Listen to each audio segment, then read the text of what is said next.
A psicologia no século XX.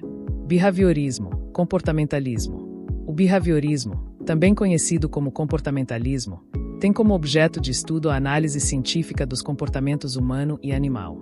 Busca descrever as circunstâncias relevantes para que um comportamento seja instalado no repertório comportamental de uma pessoa e o que é preciso para modificar esse comportamento, quando necessário. Desse modo, é possível evidenciar por que determinada pessoa se comporta dessa ou daquela maneira, os motivos de alguma decisão, e prever e alterar os possíveis comportamentos futuros. Nenhum sistema teórico, ou perspectiva psicológica, como vimos, surge em um vácuo, mas pelo acúmulo de conhecimento e pelo avanço da tecnologia. O behaviorismo foi um protesto contra a psicologia wundtiana, a consciência como objeto de estudo e a introspeção como um método. Origem do behaviorismo. Em 1913, John Broadus Watson publicou o artigo A Psicologia como um behaviorista AV, no qual expõe os principais posicionamentos científicos da psicologia comportamental. Watson propõe defini-la como uma ciência do comportamento, já que esta é fisicamente observável. É possível ver as pessoas andarem, comerem, conversarem, mas é difícil observar seus pensamentos e sentimentos. Vamos ver um exemplo. Podemos dizer que comemos porque sentimos fome. Você já parou para pensar nos eventos que fazem parte dessa contingência? Ou seja, da probabilidade de um evento ser causado por outro evento. Momento 1. Podemos dizer que houve um período de privação de comida. Momento 2. Durante essa privação, os processos associados à homeostase causam a sensação de fome materializada na consciência mediante pensamentos sobre comida ou estratégias para saciar a fome. Ir a uma lanchonete ou fritar um ovo na cozinha. Entendemos homeostase como processo fisiológico que faz a manutenção da vida e busca o equilíbrio interno no organismo. Por exemplo, a experiência na consciência de sede e fome é resultado de processo homeostático. Momento 3. Com a sensação, você se dirige à cozinha, para fritar um ovo ou outro alimento de sua preferência, ou vai até uma lanchonete e come. Os momentos 1 e 3 podem ser observados diretamente. Já o momento 2 é encoberto aos olhos de um observador externo e só pode ser descrito pela introspecção, mas esse método é falho, uma vez que 2 ou mais introspectistas podem experimentar ideias diferentes a respeito do fato. Essa é uma crítica feita pelos funcionalistas para os estruturalistas, embora os funcionalistas tenham continuado com a introspecção até o Manifesto Behaviorista de 1913. Os introspectistas, pela psicologia wundtiana, tratariam o momento 2, a sensação de fome, como a causa do momento 3, o comportamento de comer. Essa é a base do pensamento mentalista ingênuo, crítica feita pelos behavioristas, como porque sinto fome. Se a fome é resultado da privação de comida, pode-se desconsiderar a causa mental, os pensamentos, a sensação, porque não é possível estudar os eventos só acessíveis pela introspecção. A tese do behaviorismo é se preocupar somente com os fatos naturais, facilmente mensuráveis. Burrus Frederic Skinner, de 1904 a 1990, recebeu influência de Watson e Tordick e estabeleceu a distinção entre o behaviorismo radical e o metodológico, além de descrever a aprendizagem por contingência, probabilidade de um evento ser causado por outro, relação entre eventos ambientais. Skinner buscava descrever contingências, como elas ocorrem e são mantidas. O behaviorismo apresenta protocolos interessantes para o manejo do comportamento na escola, nas organizações, etc. Na perspectiva desse autor, o cérebro é um depositário de contingências, ou seja, armazena nossas experiências e os padrões do nosso repertório comportamental. As ideias essenciais de Skinner são reveladas em algumas frases. Seja inato ou adquirido, o comportamento é selecionado por suas consequências. Um eu ou uma personalidade é, na melhor das hipóteses, um repertório de comportamento partilhado por um conjunto organizado de contingências. Psicologia da Gestalt. A psicologia da Gestalt é uma importante perspectiva da psicologia.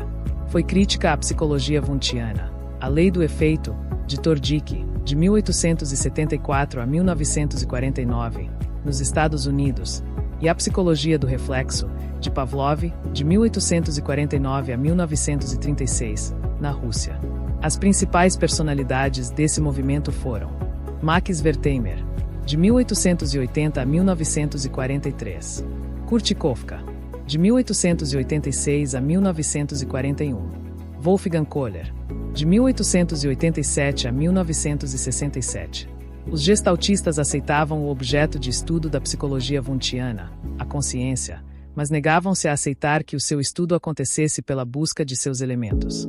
Nesse aspecto, concordavam com a crítica que William James estabeleceu aos estruturalistas. De certo modo, a psicologia da Gestalt foi um movimento funcionalista, mas ao estilo alemão.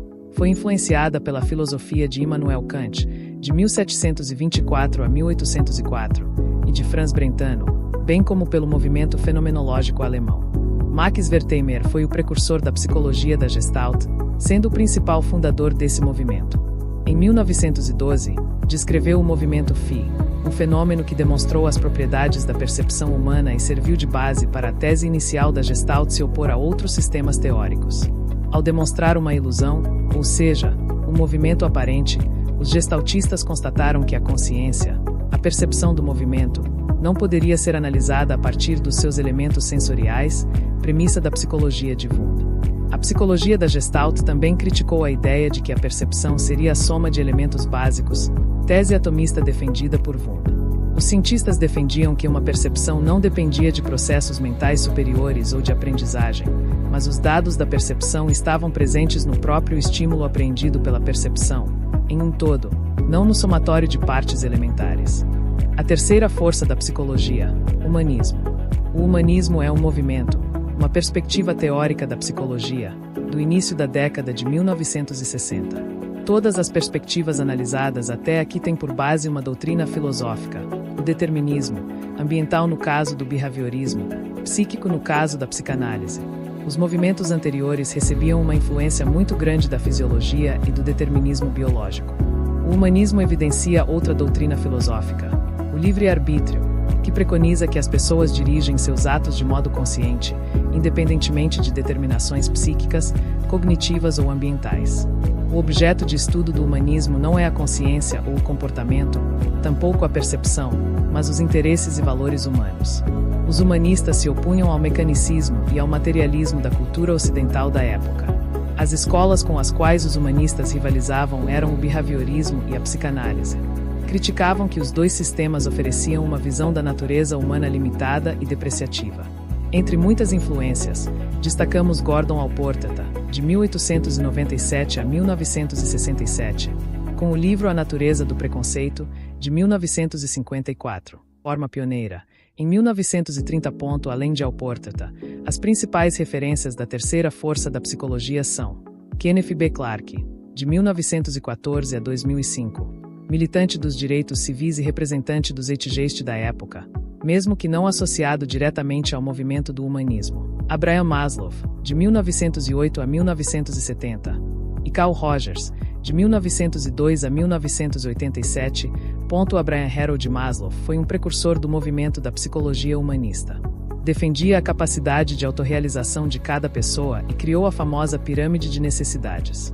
Embora seja uma teoria muito criticada dentro da psicologia e careça de evidências para generalizar diversas populações, é amplamente utilizada, principalmente, em treinamentos para o desenvolvimento de pessoas. Na perspectiva desse autor, todos temos tendência a buscar uma realização pessoal, que só é alcançada quando atingimos as prioridades dos degraus da pirâmide, da base para o topo.